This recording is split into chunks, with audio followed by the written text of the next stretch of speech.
Hello, my lovelies. Welcome or welcome back to my channel. I'm so glad you're here. Today, we're going to be talking all about the dreaded piercing bump, what they are, why they happen, how to make them go away, which is probably why you're watching this video in the first place. I got you. And finally, what the different categories of piercing bumps are, which we'll get to in a second. First, let me do my usual disclaimer and say, please go see a reputable piercer for any and all piercing concerns, because it can be quite hard to kind of quote unquote diagnose the actual problem through a screen, especially if I can't actually see what's going on with your piercing and you're just telling me there's a lump, because it could be any thing. And also, I'm not a doctor. I'm not a piercer. I'm just sharing my knowledge, okay? Go see a piercer if you have any concerns regarding lumps and bumps near your piercings, and if they need to, they will hopefully send you along to a doctor. Also, let me know if you have ever dealt with an irritation bump on any of your piercings. I'm assuming since you're watching this video, you probably have. I sure have. I had like a constant irritation bump on my ridge piercing. I don't know why I still kept it for like 2 years after that thing appeared, but stubborn as and I had hypertrophic scarring on both of my ears from the 2 times I attempted having an industrial piercing as a stupid 14-year-old who went to the shadiest shop in town, and then as a stupid 17-year-old who also went to a really shady shop in another town because I was on holiday without my parents. Yeah, don't do what I did. I've dealt with it all. I've seen it all. It's not fun. Yeah, let's get into the video. I'm going to be discussing the 3 main types of piercing bumps you're going to be coming across, which are irritation bumps, keloids, and abscesses / pus pockets. The most common of these 3 are just regular irritation bumps. They appear very close to the actual piercing hole, and on people with light skin, they're usually pinkish or reddish. On people with darker skin, they can also be reddish, although they are usually a couple shades darker than the surrounding skin. If you have them for long enough and don't treat them properly for them to go away, they can kind of heal over to more closely match the skin around them. Sometimes irritation bumps can hurt, sometimes they don't. That just kind of differs from person to person. They can also be filled with like a clear or white milky kind of fluid, which people sometimes confuse for pus, but let me tell you, when you see pus, you will know it is pus because it is thick, it is yellowish, greenish sometimes, it stinks, and everything around it hurts. If there's pus coming out of you, you'll know. And usually if you're unsure, it's not pus. It's not pus.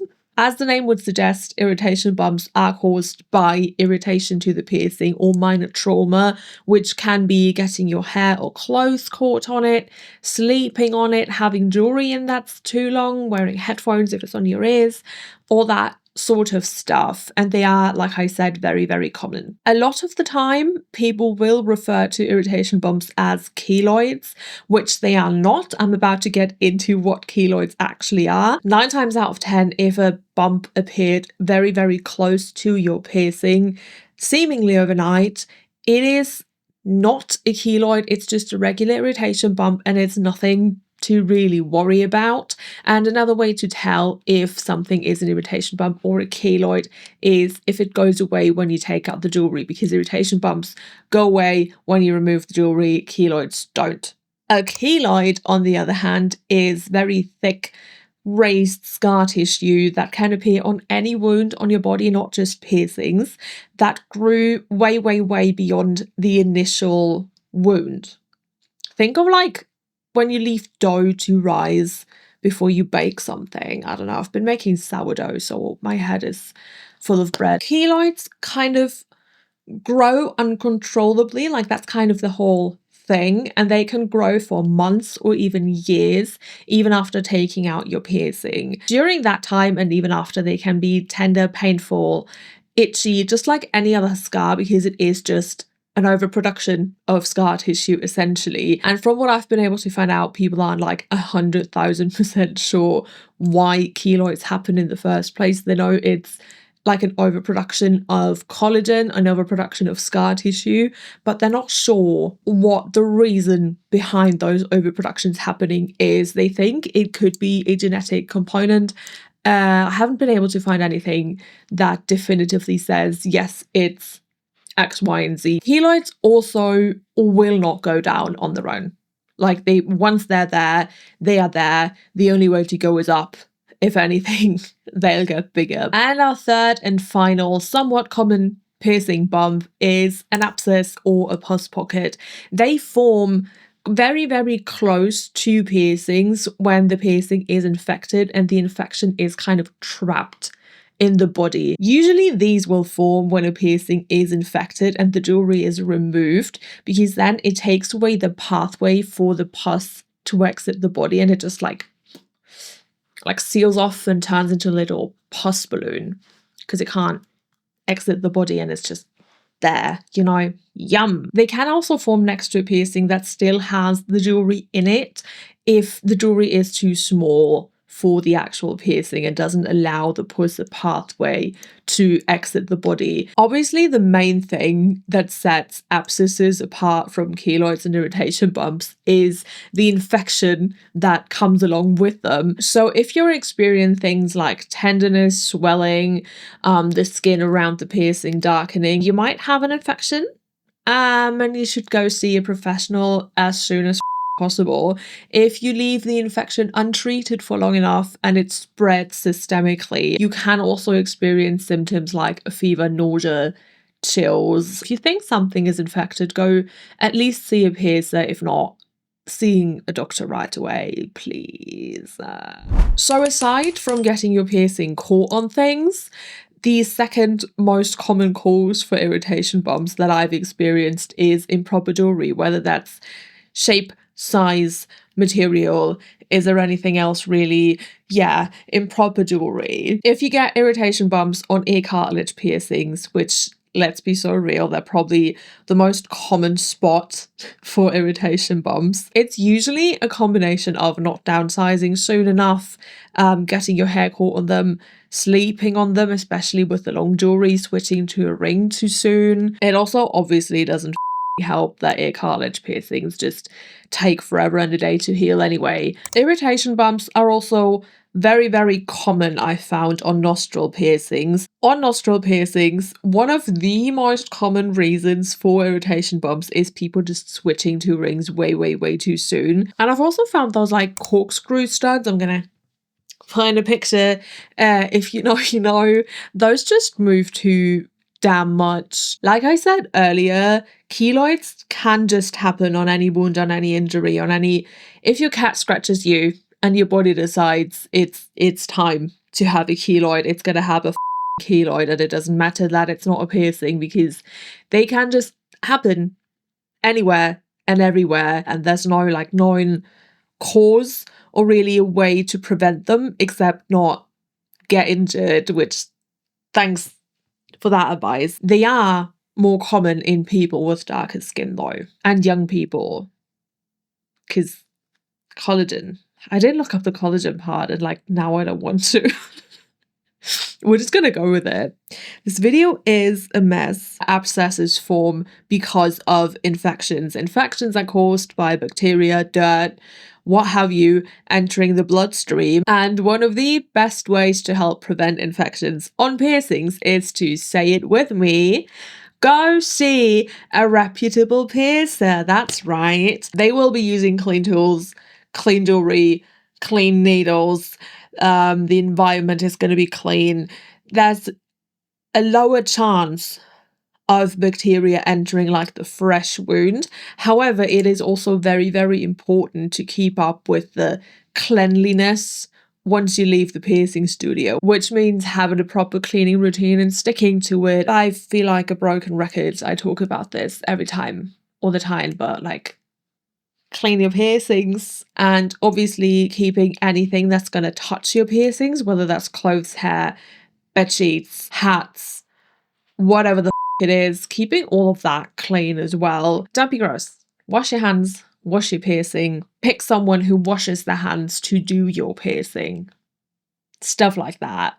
Treatment. Properly treating irritation bumps is actually super easy. It just takes a tiny bit of patience. The two main things that are going to help you get rid of irritation bumps are starting a proper cleaning routine twice a day, sterile saline solution. It's not rocket science. It takes like 2 seconds. Please clean your piercings.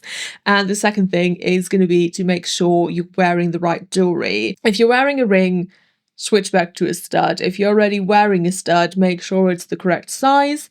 If you're wearing a stud and it's the correct size, make sure it's a good material. I would always recommend titanium. If you have stretch piercings and you can't get titanium jewelry in the size you're at, try Delrin, try glass. In my experience, it's really either or. It kind of depends what your vibe is. Glass is slightly heavier. Those are like the main three, the holy trinity of good jewelry materials. Titanium, Delrin, glass. Also, if you have stretch piercings, make sure you're not like reacting to the O-rings you might be wearing, because those can irritate your skin as well. Been there, done that. Not fun. Also, if you have a quote-unquote normal gauge piercing, so 1.2 millimeters or 1.6 millimeters, just check the attachment as well. Make sure it's titanium. Some people also really like gold, and then you really just, you gotta wait. You gotta do your saline cleanings. You can do saline soaks as well if you have one of those irritation bumps that's filled with fluid to just kind of help it drain. But other than that, wait, leave it alone as best as you can, and they're gonna go away fairly quickly. They will, I promise. Don't do anything stupid. We're gonna get into the stupid in a second, but don't do anything dumb, because you'll cause more harm than good. Keloids will not go back down on their own. You can do as many hot compresses and saline soaks and clean it as much as you want. They're not gonna go back down. Your only option in the event of a keloid is removal, unfortunately. If you have an abscess, you have an infection, so obviously, let me say it again, the first place you should be going is to see a professional and do what they tell you to do. Don't listen to a random person on the internet with their clowns nodding along. If you happen to catch the infection in a very mild state still, meaning it hasn't spread and you haven't developed symptoms like fever, nausea, vomiting, what's the other one, chills, stuff like that, you can do hot compresses or saline soaks to help drain them. And you could also switch to a thinner gauge jewelry to kind of help the pus leave your body. I feel like I'm not saying pus correctly. Is it pus or pus? I'm using it interchangeably because English is not my first language. I'm trying my best. But let me say it again. Please go see a piercer for any and all piercing concerns, because they will know for sure whether something is an infection and requires actual medical attention or not. And you should not be trying to solve like that just on your own in your bedroom with your grubby little hands with advice from someone on a YouTube video. Please go seek professional help. Now that we've covered what to do to get rid of your lumps and bumps, we're also going to go over what not to do, and this is going to be the same for all three of the types of bumps I've been talking about in this video. First and foremost, please do not try to squeeze, puncture, pop any lumps and bumps you may get. First of all, you're opening up the wound again or creating a new wound and risking infection if you don't have one already.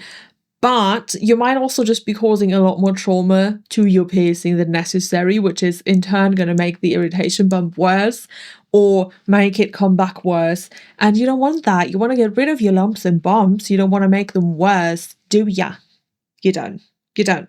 No. Do not put anything on your piercing bumps that isn't either sterile saline solution or something prescribed by your doctor if you have an actual infection and it needs to be treated. That means no aspirin paste, tea tree oil, salt paste, witch hazel, I don't know what else.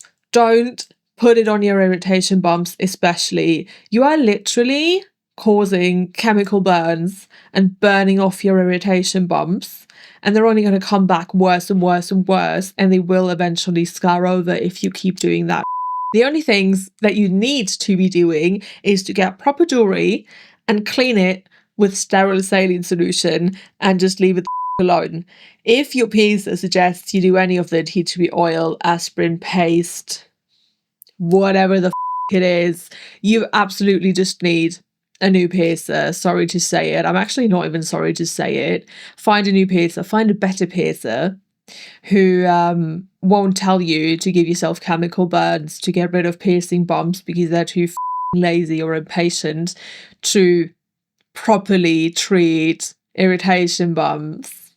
Also, don't get those no-pull piercing discs. They're like tiny little silicone discs that you kind of sandwich in between the irritation bump and like the attachment on your jewelry. It's not that they make things worse, but I feel like the same effect can very much be achieved with just properly fitting jewelry. I've tried them myself. The bump did go away.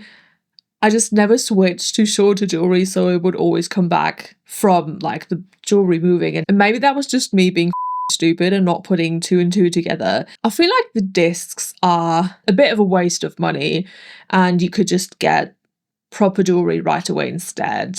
Yeah, they're just a bit of a waste of money. Sorry to break it to you like this, but they are. And I think that just about covers it. If you do still happen to have any more questions that I did not cover in this video, please absolutely feel free to leave them in the comments below and I will try my very, very, very best to help you out. If you enjoyed this video, please do let me know by leaving me a like and maybe even consider subscribing if you would like to see more from me. If you would like to double, extra, triple support me, there is the option of becoming a rat baby that I'm going to link up here. Or is it up here? I don't really know. You'll earn my undying love, access to a rat baby Discord server and some other cool and just overall be the coolest person ever in the entire world. As always, thank you so much for hanging out with me today and listening to me yap about piercings once more. And I will see you in the next video. Bye!